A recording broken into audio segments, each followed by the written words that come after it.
नमस्कार, स्वागत है आपका हमारे चैनल पर। मैं हूं आपके साथ शिप्रा सैनी। कांग्रेस पार्टी की हालत देश में बद से बदतर होती जा रही है। कांग्रेस पार्टी इस पर आत्मचिंतन करने के बजाय बीजेपी के हार के जश्न में डूबी हुई है। कांग्रेस पार्टी का प्रमुख चेहरा राहुल गांधी या दूसरे तमाम वरिष्ठ नेता बंगाल में अपनी हालत पर गौर करने के बजाय टीएमसी ममता दीदी की जीत का जश्न मना रहे हैं। लेकिन पार्टी के अंदर एक ऐसी नेता है जिन्होंने राहुल गांधी और कांग्रेस पार्टी को आईना दिखाने का काम किया है। बंगाल में बीजेपी की हार के जश्न में डूबी कांग्रेस पार्टी के उन तमाम नेताओं पर कांग्रेस पार्टी की तेज तर्रार प्रवक्ता रागिनी नायक ने ट्वीट करते हुए तंज कसा है और साथ ही ये सवाल किया है कि अगर कांग्रेस पार्टी मोदी की हार में अपनी खुशी ढूंढती रहेगी तो आखिर अपनी हार पर आत्मचिंतन कैसे करेगी। रागिनी नायक जो कि कांग्रेस पार्टी की प्रवक्ता है, उनका ये ट्वीट है जाहिर तौर पर कांग्रेस पार्टी को आईना दिखाने के लिए काफी है, क्योंकि रागिनी नायक ने उन तमाम नेताओं पर तंज कसा है जो कहीं ना कहीं ममता दीदी की जीत में अपनी खुशी ढूंढते नजर आ रहे हैं। और सोशल मीडिया पर उनका ये ट्वीट लगातार छाया हुआ है, जिसको लेकर लगातार कांग्रेस पार्टी अब घिरती नजर आ रही है, क्योंकि जाहिर तौर पर जितना बुरा अंत देश के तमाम राज्यों में कांग्रेस पार्टी का होता नजर आ रहा है, वो कांग्रेस पार्टी के आलाकमान के लिए चिंता का विषय होना चाहिए। लेकिन खुद कांग्रेस पार्टी का प्रमुख चेहरा राहुल गांधी ममता दीदी की इस जीत का जश्न मना रहे हैं। राहुल गांधी ने ट्वीट करते हुए बंगाल में जो नतीजे सामने आए हैं उस पर लिखा है कि बीजेपी को बुरी तरह से पराजित करने के लिए बंगाल की जनता और ममता दीदी को धन्यवाद देते हुए मुझे खुशी हो रही है। वे राहुल गांधी का ट्वीट है जो ये बताने के लिए काफी है कि किस तरीके से कांग्रेस पार्टी शून्य पर सिमट कर रह गई है बंगाल में। लेकिन कांग्रेस पार्टी के ये नेता अपनी हार पर आकलन करने के बजाय ममता बनर्जी की जीत पर खुशी जाहिर कर रहे हैं। और जाहिर तौर पर रागिनी नायक का जो ये ट्वीट था जिसमें उन्होंने कांग्रेस पार्टी आलाकमान से सवाल पूछा, ये राहुल गांधी की तरफ ही उनका इशारा था, उन पर ही तंज कसा किया था। जिस तरीके से उन्होंने बंगाल में ममता की जीत पर यह ट्वीट किया, बंगाल के राजनीतिक इतिहास में ऐसा पहली बार हुआ है जब कांग्रेस पार्टी को एक भी सीट नहीं मिल पाई है। लेफ्ट के साथ गठबंधन किया, लेकिन सबसे बुरी बात यह है कि कांग्रेस पार्टी की हार उन तमाम इलाकों में भी हुई है जिन इलाकों में राहुल गांधी की तरफ से रैलियां की गई। कहीं ना कहीं इज्जत भी नहीं बचा पाई कांग्रेस पार्टी। ये फिलहाल नतीजे बंगाल के साफ कर रहे हैं। लेकिन जिस तरीके से जश्न टीएमसी की जीत का मनाया जा रहा है, कांग्रेस पार्टी के हालांकि ये नेता हैं, लेकिन आखिर कांग्रेस पार्टी किस तरीके की घटिया राजनीति इस वक्त कर रही है, ये साफ तौर पर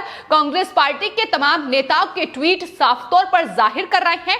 लेकिन इस बीच रागिनी नायक का ट्वीट उन्हें आईना दिखाने के लिए काफी है और देखना होगा कि क्या कांग्रेस पार्टी इसको लेकर कुछ आत्ममंथन करती नजर आएगी या फिर कांग्रेस पार्टी जिन तमाम राज्यों में फिलहाल सरकार बची है, क्या वो भी सरकारें अब गिरती नजर आएंगी, ये भी देखना होगा। क्योंकि देश में कांग्रेस पार्टी ताश के पत्तों की तरह बिखर चुकी है।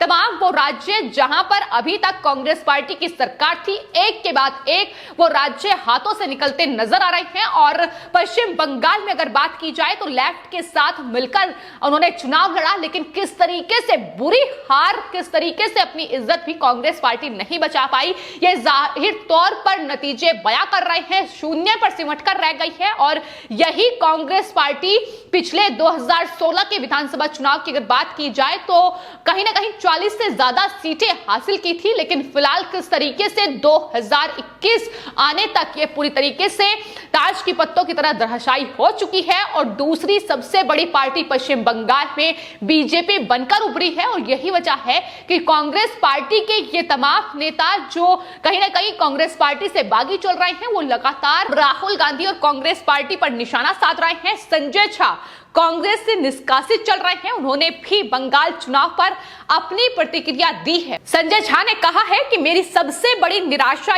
यह है कि बंगाल में कांग्रेस ने सरेंडर कर दिया है और ये अस्वीकार्य है। ये उत्तर प्रदेश और तमिलनाडु की तरह चला गया है। उन्होंने इस बात का भी उदाहरण दिया।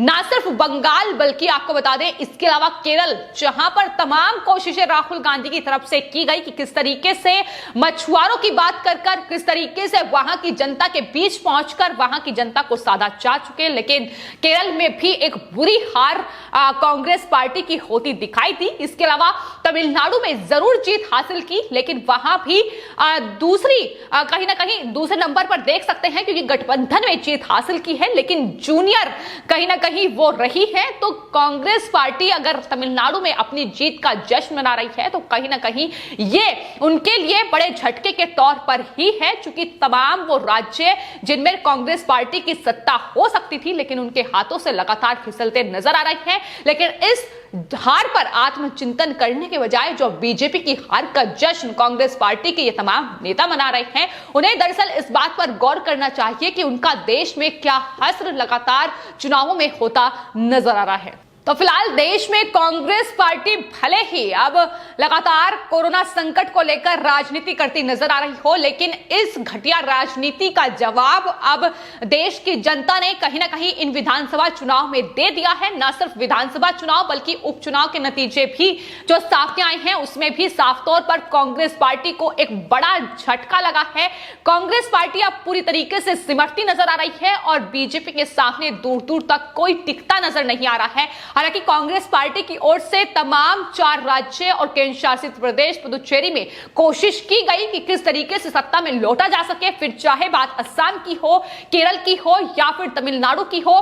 पुदुचेरी में पहले ही कांग्रेस पार्टी की सत्ता जा चुकी थी, लेकिन वापसी की सारी कोशिशें खत्म और अब बीजेपी ने पुदुचेरी में सरकार बनाने में कामयाब हो गई है। अगर सीटों की बात की जाए तो आपको बता दें असम में कांग्रेस को महज 29 सीटें मिली हैं, केरल में 21, पुदुचेरी में 2 सीटों पर ही कांग्रेस पार्टी सिमट कर रह गई, तमिलनाडु में 18 सीटें हासिल की।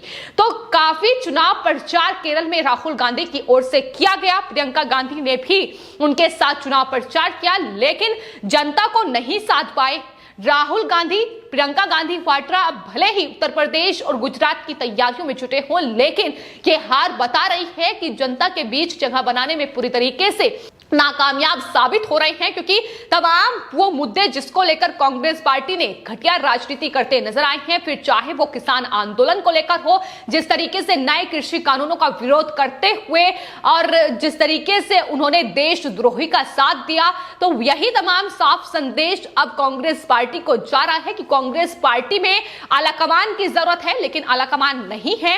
कांग्रेस पार्टी अपने वरिष्ठ नेताओं की ही नहीं सुन रही है और एक बार फिर से उन तमाम नेताओं की लिस्ट सामने आ सकती है जो कहीं ना कहीं अपने बागी सुर कांग्रेस पार्टी से दिखाते नजर आ रहे हैं, जिसमें गुलाम नबी आजाद हैं, कपिल सिब्बल हैं, तमाम कांग्रेस पार्टी के वरिष्ठ नेता हैं जो मोर्चा कांग्रेस पार्टी के खिलाफ खोल चुके हैं। लेकिन इस हार पर किस तरीके से आत्ममंथन किया जाएगा, इस हार पर आखिर उन नेताओं का क्या जवाब आएगा, यह फिलहाल आने वाले वक्त में देखना होगा। लेकिन इस वक्त कांग्रेस पार्टी की देश में जो हालत है उसको लेकर कहीं ना कहीं आईना जो है वो कांग्रेस पार्टी की प्रवक्ता रागिनी नायक के जरिए दिखाया गया है। राहुल गांधी को ट्वीट करते हुए पूछा है आखिर प्रधानमंत्री की हार में कब तक कांग्रेस पार्टी अपनी जीत तलाशती रहेंगी। और इसको लेकर आपको बता दें प्रशांत पटेल उमराव सुप्रीम कोर्ट के जो वकील हैं उनका भी ट्वीट सामने आया है। उन्होंने कहा है कि दरअसल ऐसे बेबाकी से सच बोलने वाले और सच को एक्सेप्ट करने वाले लोग कांग्रेस पार्टी में बेहद कम है। जिस तरीके से रागिनी नायक ने